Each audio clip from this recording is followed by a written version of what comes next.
Hello everybody, welcome back to AGB Cars. We have another video here today, and it is a race analysis on the Chinese Grand Prix of 2015. So, the winner of the Chinese Grand Prix is, surprise surprise, Lewis Hamilton in the Mercedes. He won from his teammate Nico Rosberg in second and Sebastian Vettel in third. The race itself was not the best race. There was some overtaking, not the amount we saw though in Malaysia. But I mean, the Chinese Grand Prix, the track layout itself doesn't really provoke much as close racing as, say, the Malaysian track does. So we didn't really expect to have a great race, and we didn't. But Lewis Hamilton won. It was a two-stop strategy for almost all the field. The top runners, the Mercedes and Ferrari, had soft, mediums, and then others like Williams, Lotus went soft, medium, which was slower, but they felt their car worked better on the medium tyres, and that's why they put an extra set of mediums on as opposed to the soft tyres. Hamilton, he won by 7/10 of a second, although that's not really reflective on the race at all, because there was a safety car with 3 laps to go. We'll talk about that in a minute. But the gap itself before that was about 6 seconds, which is, actually what he would have won by had there been no safety car towards the end of the Grand Prix. 56 laps, and Rosberg was able to stay in touch with Hamilton for the majority of it.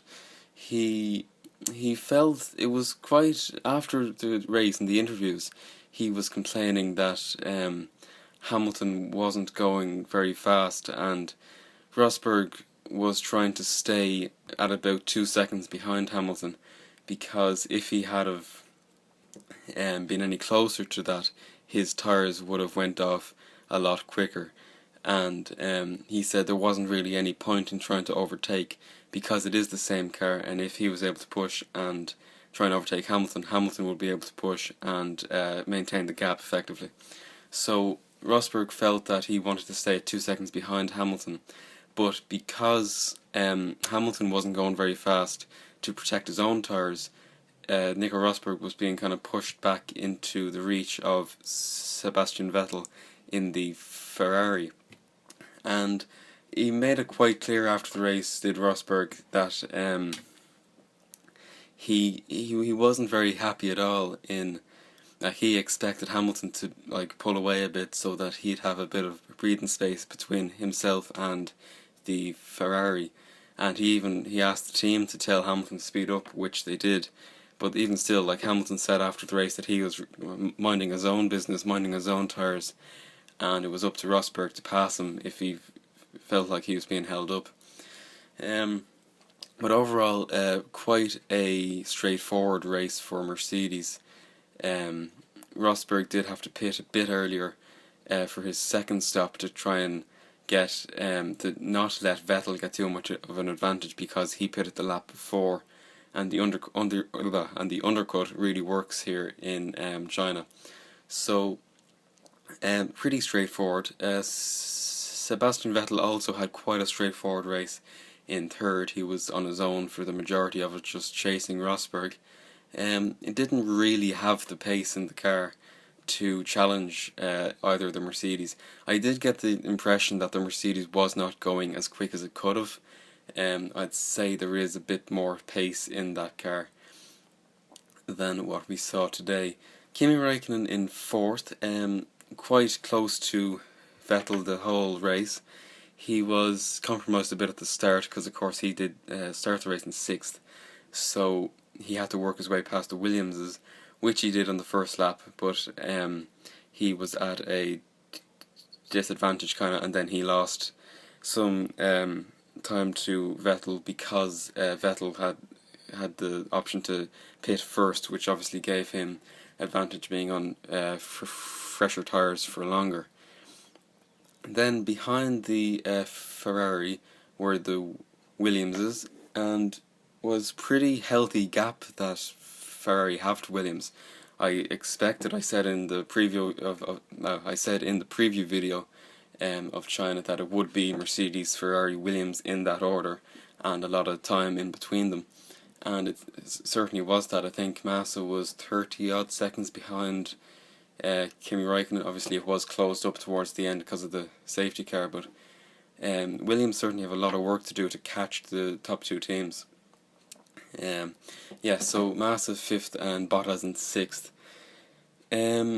It started the race with Massa 4th and Bottas 5th, and they were passed by Raikkonen, and Bottas actually got the jump on Massa at the start because Massa was held up a bit in traffic in turn 1, and because of that Bottas was ahead of Massa and Raikkonen going into like around the first lap. But when Raikkonen passed Massa and Bottas in the same corner, Massa was also able to get by his teammate and get that position, and then Bottas really didn't have the pace to challenge Massa.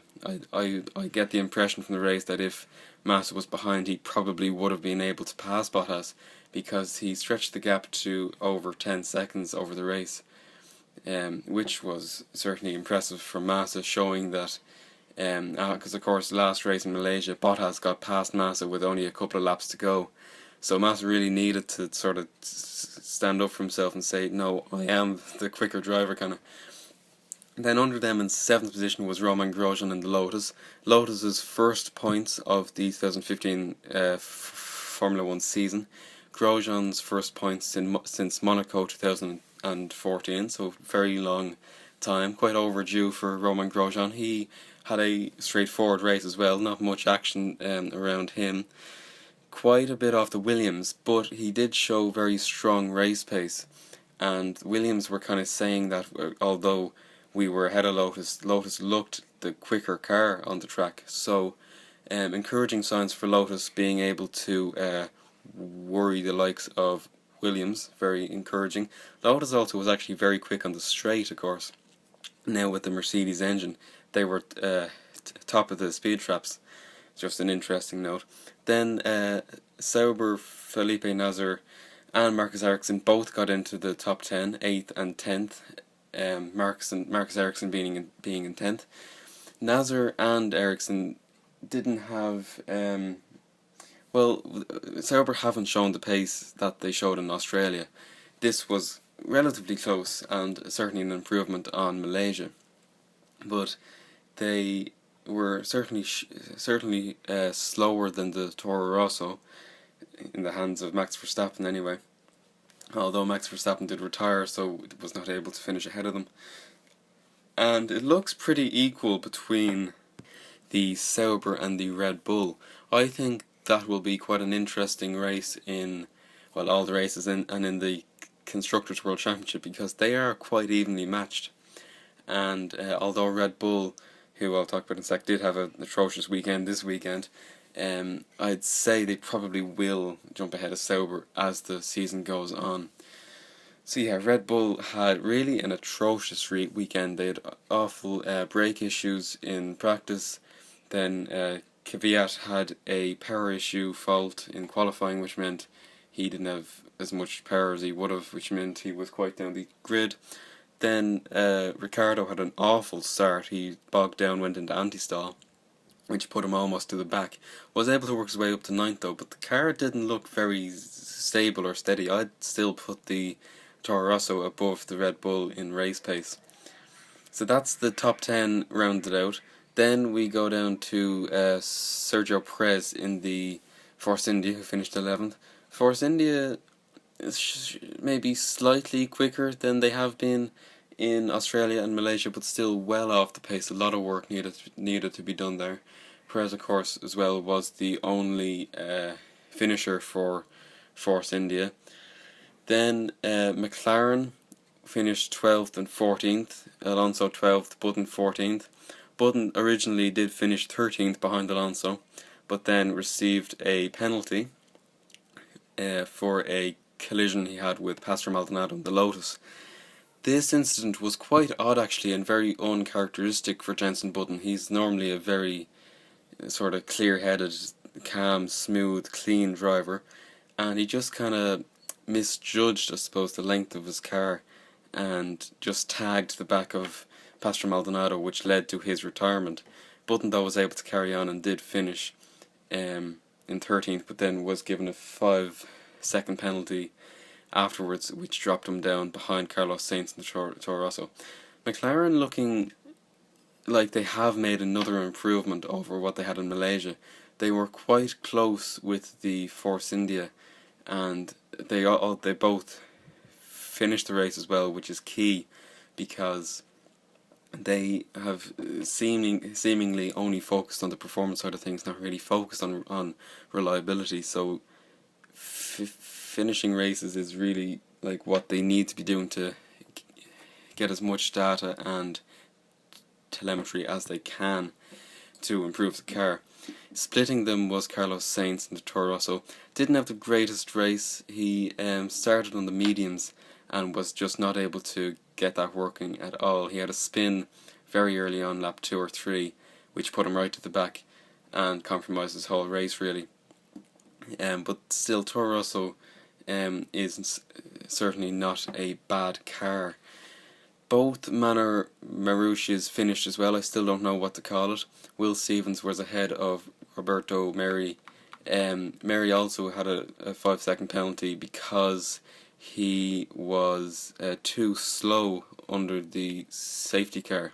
It says here he had 5 seconds added to his race time for failing to stay above the required time during. Oh, so sorry, he was too fast because there's a time, and you have to be over that. In other words, you have to be slower. So he was driving too fast under the safety car period and got a 5-second penalty. Although it did not compromise his race result because he was effectively last anyway. So that's them. Also, like, fantastic for that team to finish with both cars. First time it's happened this season, and encouraging because that team is really making progress since it was only a couple of weeks ago, and they didn't have a car, people, drivers, a factory, which they still don't, or anything. And to have both cars finishing is quite incredible. So hats off to that team. Hopefully they will sort of start moving up and start to challenge the likes of Force India and McLaren maybe as the season goes on. And also their livery, which is obviously quite plain. It's only red and white. They hope to have a new livery by the European stage of the championships, which is only in a couple of races now, because after Bahrain next weekend we go to Barcelona, which is the first of the European Grand Prix. Then those who did not make it to the end of the race, first of all, Max Verstappen. He was only on the third last lap, which is what brought out the safety car. He had a gearbox issue that caused the rear axle to lock basically, and he just stopped on the track. It also provided massive entertainment for everyone watching in the grandstands and at home, as the marshals were not able to take it off the track. It was on the pit straight, and it was like near one of the openings that they use at the start of the Grand Prix when everyone who was on the straight on the starting grid has to go into the pits with all the equipment. So it was one of them, and they couldn't fit it through. So and they even like hit it off the wall and caused some damage to the front and rear wing, which was quite funny. Before the Toro Rosso mechanics came over and took off the front wing, and then it fit through the gap. Pastor Maldonado also did not finish in his Lotus.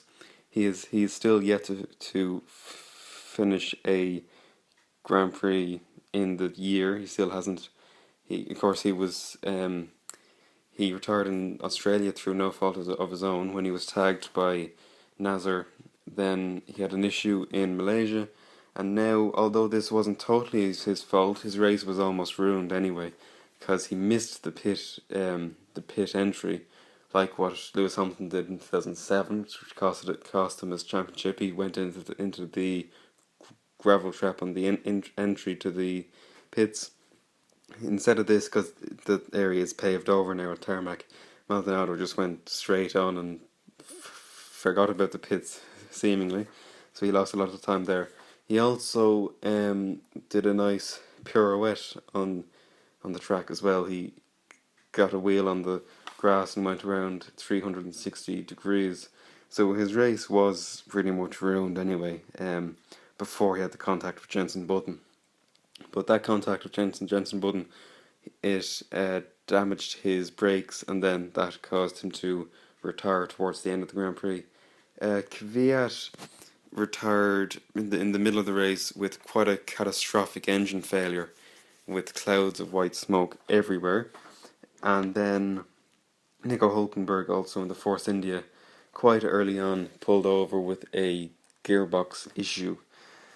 So that's all the finishers and non-finishers of the Chinese Grand Prix. If we look at the Drivers' Championship now, we see that Lewis Hamilton still leads with 68 points, extending his gap to Sebastian Vettel. Nico Rosberg in third, just 4 points behind Vettel.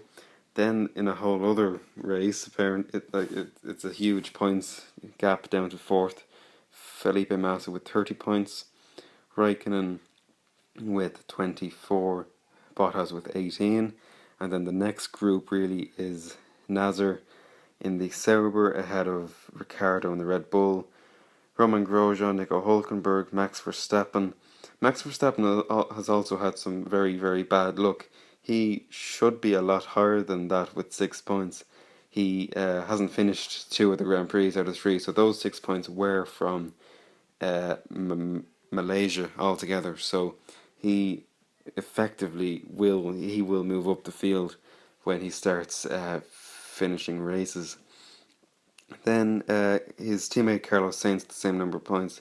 Mark Sarkson in the other Sauber.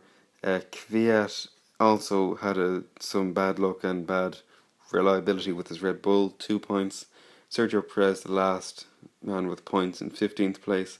Then Jenson Button and Fernando Alonso still have yet to score a point. And Roberto Merhi and Will Stevens also down there, 18th and 19th respectively, with no points.